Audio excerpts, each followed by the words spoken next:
last year, but especially during that last 4 months, there was like every other day, and Nintendo's announcing the Switch 2 soon, and it's just like, oh my, okay, sure.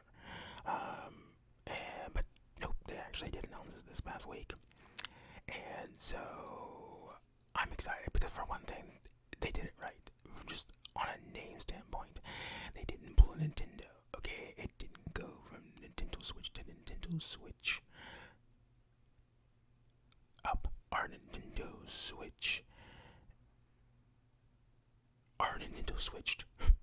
with an ED, or like Nintendo Switch ED, or Nintendo Switch Plus, or something like that. They called it simply the Switch 2. Now I have another Nintendo rant, and it's almost entirely about the Switch 2 and the Wii U, and how the Wii U was essentially killed because of its name alone, and the confusion that created. I mean, the Wii had so many peripherals, that it's so easy to see how they could think, oh, so now this is a tablet. You know what I mean? A new tablet for this thing. What do I need for that? You know what I mean? And it was just ridiculous. But, I'm like, what are they going to do with the Switch? Now, there was another idea. Someone said it would kind of need to call it the Super Nintendo Switch, which, to be fair, that's not bad. That would have been a nice little throwback. Because Super definitely implies sort of a much massive upgrade versus adding some letter or something like that. But simply calling it the Switch 2, that's perfect. You know what I mean? Because we know that is a linear jump, right? That's the path that Sony has followed from the get-go. PlayStation 1, 2, 3, 4, 5. Okay. Now Xbox, their whole system is whack. I don't know. Xbox 360, Xbox One, Xbox XS, like, get it together. But like I said, Microsoft and the Xbox, it doesn't know what it wants to be at this point. You know what I mean? It's like, do you want to be a computer, or do you want to be like a PC, or do you want to be a game console? Like, but what is happening with them? You know what I mean? Like, I feel like, honestly, like PlayStation and Microsoft both are kind of losing their identity. But that's a whole nother discussion, because this is about the Switch 2. So, what did they announce? They announced the Switch 2. It's going to have a bigger screen. It's going to have magnetic Joy-Con. So, the mechanism now is like the slide. You go slide and click, and it stays in by this, like a latch, essentially. But the new ones are magnetic. So, I'm not really sure how that's going to work. Because I imagine you can just slide it on and off very easily, but it's like if you're playing, because I've literally like detached my Switch controller plenty of times just by playing it, and that's with the latch. So how's it gonna work magnetically? That'll be interesting. But it has a bigger screen. It's got better analogs, seemingly. It's reverse compatible, so it's going to be able to play the Wii, or not the Wii, the original Switch game, which is a big freaking deal. So right out of the gate, it is a viable console. I mean, obviously, so we look at bigger screen, magnetic Joy-Cons, reverse compatibility. Not a whole lot was announced, but I feel like I'm missing something. In the ad, they showed Mario Kart, and it looks to be a brand new Mario Kart. And that to me is interesting, because Mario Kart has literally gotten updates all the way up Mario Kart 8 since it launched on the Switch. You know what I mean? So I think it literally just got an update last year of new courses and stuff like that. So, Mario Kart 8 is gigantic as a whole. So I'm wondering, like, how can they the next big question is, how will they outdo Mario Kart 8 and Super Smash Brawl? Or wait, what is the new Super Smash Bros. Called? Whatever the latest Smash Brothers is, how are they going to outdo it? Because there's so much content in it now from the DLCs and such. But one thing a lot of people noticed about the Mario Kart was that the Donkey Kong was the Donkey Kong from the movie. So there's obviously some enhancements there. But like I said, most people are speculating that it's a brand new Mario Kart. I really couldn't tell. But it did look nice. It did look nice, and it was exciting. And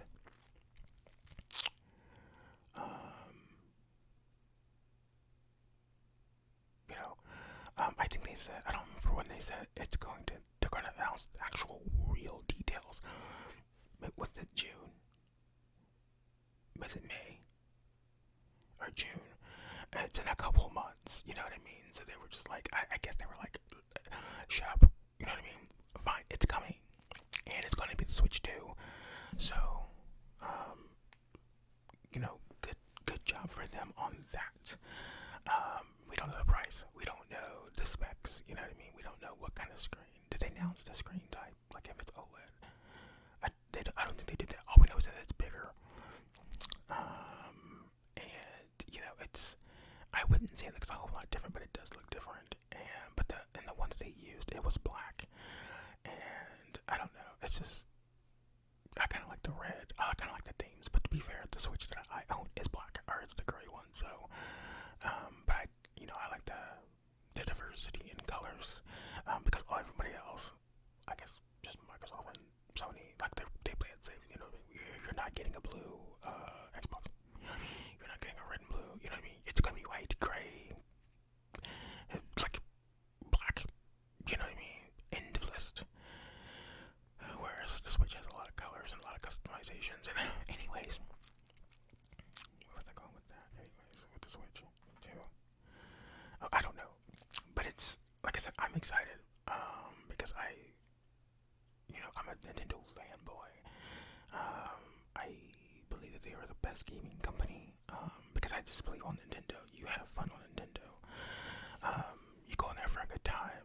Not just have fun with yourself, but also have fun with friends. And I don't think you do that with the Xbox or the PlayStation 2. A lot of people get those and they play things like Grand Theft Auto and like Call of Duty, but they're like games where they play it like with others but by themselves. And a lot of times, like in a lot of those games, people are just so angry. You know what I mean? Like in a lot of like just angriness. You know what I mean? Just nasty, angry people always. I don't know what it is about shooting games, especially. Just the player bases are awful. Just angry people. It's like you're supposed to be having fun. Did you know that? You're supposed to be okay with losing. It's a game. You can't win all the time. Why would you want to win all the time anyways? But you're supposed to lose. You know what I mean? It's a competition. You know what I mean? You should be totally fine with that. But people lose their crap about losing. It's insane. I'll never get over it. You know what I mean? The way people act, man, it's like, first off, what is your life? What is your life? Blah, fuck that. Because I play Apex Legends, and some of the people on there are just like, they'll hop on that mic. First of all, let me just rant real quick. Let me just rant real quick, okay, about people on the dang mic. If you didn't have anything to say on the mic until you got downed, like, you need to just keep your mouth shut, because all of a sudden, you're like a pimp gangster, you're the strongest guy, you're Mr. Tough, man. But you can make any plays. You can say, hey, let's do this, let's go do that. This is the play we need to make over there. No, you didn't do all that. All of a sudden, you're out of nowhere, like, oh, you guys suck. How do we suck? But you're the one down. Like, how do we suck and you're the one dead? You know what I mean? Like, I'm sorry you decided to go and fight that other party all by your freaking self. You know what I mean? You didn't even ping it. You just went for it. You know what I mean? You thought, that's my quick little rant on just playing games online with strangers and shooting games. And especially, I keep hitting this. I don't know why I keep hitting my mic, but it's getting on my nerves. Stop hitting the mic, me. But like I said, it's just driving me nuts. And but Apex Legends is such a fun game. It's such a fun shooting game. And there's so much lore and character to that game. There's so much fun to be had, but people take it so seriously, and it's just like, why? Like, what is it? And then, like, I don't know, like, the community in there is pretty nasty, just miserable. Like, does anybody besides me enjoy playing the game just because, you know what I mean? Because everybody else is miserable, and they want everyone else to be miserable. Back to the Switch 2. But, like I said, I think you have the most fun on those, so I think, like I said, I think the Nintendo is the pivotal, the quintessential game company. That being said, I do feel like with the Switch 2, we will probably see games like Call of Duty and games like Grand Theft Auto on this system. I do believe it will be powerful enough to do that, and I think that will be game changing. You know what I mean? If the Switch right now could get Grand Theft Auto, that would be such a big deal. You know what I mean? By the way, the Switch is like, there's no competition with in terms of sales. Like, it's blowing everyone out of the water. It will soon be the best-selling console of all time, surpassing the legendary PS2. So that's an accomplishment. That's a pretty big freaking deal. So if you could imagine some of the games that it could have had if it had more horsepower, because it lost out on so many games. Like, it's crazy how successful it was without them, though. But that's kind of Nintendo's thing. You know what I mean? You don't go to Nintendo because you want raw horsepower. You go to Microsoft or PlayStation for that, but you want a good time, and you know you're gonna get it regardless of the horsepower when you get a Nintendo anything. So I guess the question now is, how much is it going to be? Because that will be the big deal. That will, well, what will it be? Is that the bigger deal, or is the specs? As someone who's pretty much owned every Nintendo console, home console, I would say the bigger issue is the price, because Nintendo fans are going to buy it. You know what I mean? Just out of the fact that there's like a legacy item. It's part of the legacy of the Switch, and it's the first time since the DS and Game Boy franchise that they just did a linear jump from 1 to 2. And so that's a pretty big and awesome deal to Autos. But the specs will be interesting, but the price will be more interesting. So I think, I'm trying to think how much a Switch costs right now. I know there's a Switch, the Switch OLED, and then there's also the Switch Lite. So you've got 3 versions right now, right? So, and of course, at some point, they're going to release other versions of the Switch. So there's probably going to be either a bigger Switch or a much smaller Switch. I imagine they probably will make a Switch the size of their original Switch at a certain point, and then maybe make another Lite. Or maybe they'll go even higher up and go to an XL. You know, I can't imagine what that would basically be, like a straight up tablet. You'd be playing like just a giant slab like this.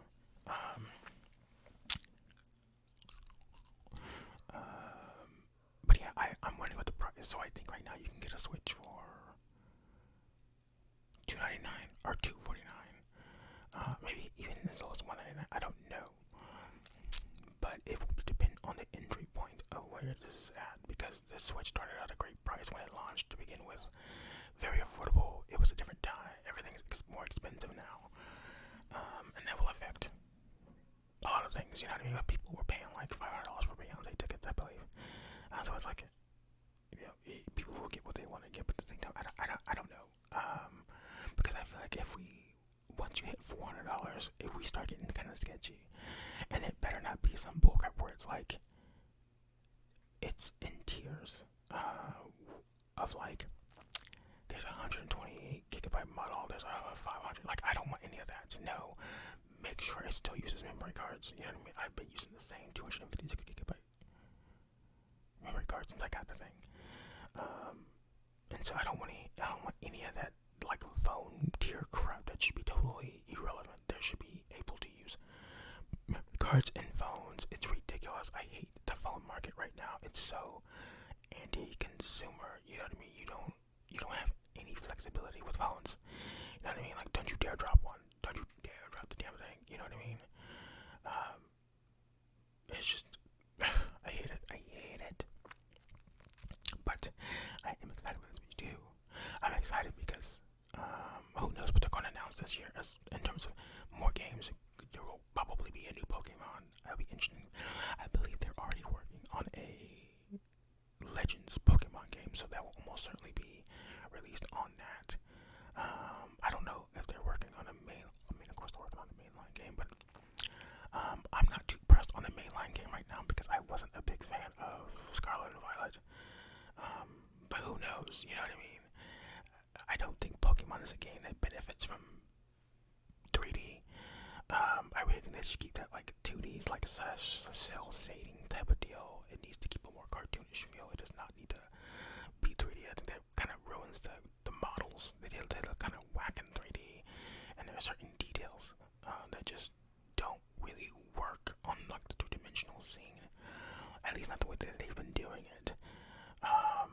So I think they should pick it back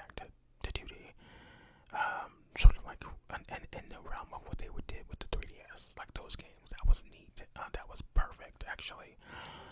But what they've done since then, no, no, thank you. But like, who knows? Will we see a new Smash Brothers? Will they bring back F-Zero? I actually didn't like that series, so I don't really care.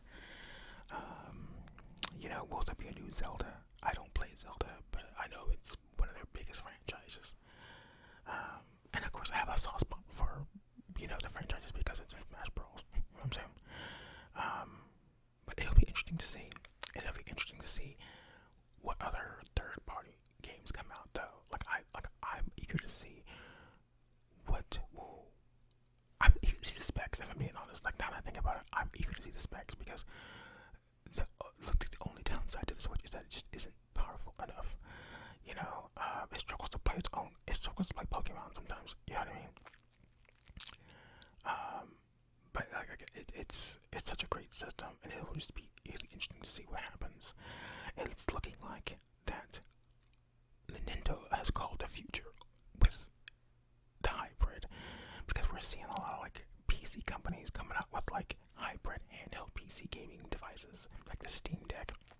Now, none of these are in any way contenders to compete with Nintendo, by no means. Even if it's as popular as some of them are, there's just, in terms of raw data, it's not comparable. So I hate that article that I saw on The Verge where it's like Nintendo has competition now that, Valve and this person and this other computer company are creating more affordable gaming PCs, and it's like, but people who play on Switch aren't really that interested in playing a computer. You know what I mean? So it doesn't compare. And then also with sales, like that matters. The argument is kind of insane. But maybe in like a decade it won't be as insane, because who knows what we'll be at in terms of gaming and machinery. But why did I get on the topic of? Oh, so like I said, I'm thinking that now that that's proven to be a wildly successful model, that the next PlayStation and the next Xbox will definitely be hybrids. So PlayStation already has that little controller. What is that thing called? Like PlayStation something. It's like a controller with a screen, and it's strictly cloud based, which is whack.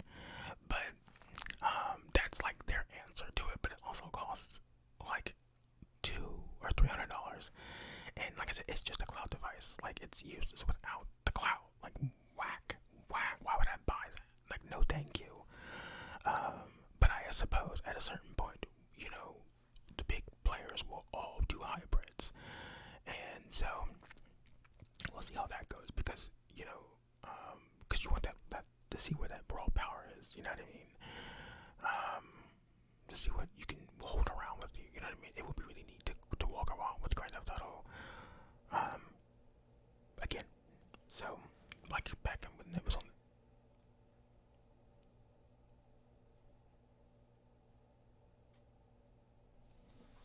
Like back when it was on the DS and the PSP, specifically the PSP though, that was a big deal. Okay, so we hit on the topic of the Nintendo Switch 2. My final thoughts. Price point. For me, a good price point, like the perfect price point to me, would be $350. Now, I don't remember. I think, is that right? I think that's. I'm gonna stop hitting this because it matters. I think that's the perfect price point. Now, but I think that's what the original started out at. So there's almost no way it's going to launch at the same price as the original did.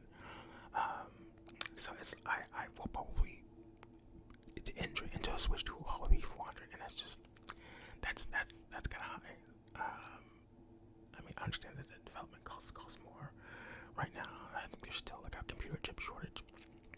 So, but it's like $400 is still a big investment. And so, but I'm also interested to see what other kinds of connectivity it uses. You know what I mean? One of the big downsides, I think, the Switch, because it is a portable, is how much it did not incorporate from the 3DS. You know what I mean? No Street Pass. There was that one little game. Honestly, Street Pass in itself was such an awesome thing that the fact that it didn't come over is insane. So, will it have Street Pass? You know what I mean? Will it have network, like cell phone network compatibility? Who knows what it will do? I'm just interested to see this. And we got months. You know what I mean? That's what I hate. Like, why announce an announcement of an announcement? You know what I mean? Because somebody else did that, but then they canceled the announcement. Anyways, I think that's my piece. I think I've said everything I want to say. Oh, like I said, price. It'll probably be 400, which, you know. But if it's 350 or lower, wow, like it'll sell like hotcakes. And I'll probably still sell relatively well at 400. But you know, we'll just have to see. In terms of hardware power, what am I thinking we're gonna end up? Will it be current gen? I absolutely doubt it. I don't think it will be competing with, in terms of power, like with the PS5 or whatever the Xbox is going on. But it might be on par with like the PS4 or the PS4. In terms of power, you know what I mean? I don't think it will be this generation, but it will be last generation, which is fine. There's plenty of good games on the last generation. In fact, there really isn't a whole lot of good games from this current generation. So, okay, I think we're done with this conversation. I think I'm done talking about this bitch. So, let me know what you think of the Switch 2. Are you excited? What games are you looking forward to? Or what games do you want them to make sequels to? I want, honestly, if not, I think about it, with Mario Kart, what are they waiting for? Bring back Double Dash. Yes, actually, why isn't that on the, wait, are GameCube games on Nintendo Switch Online? On the thing?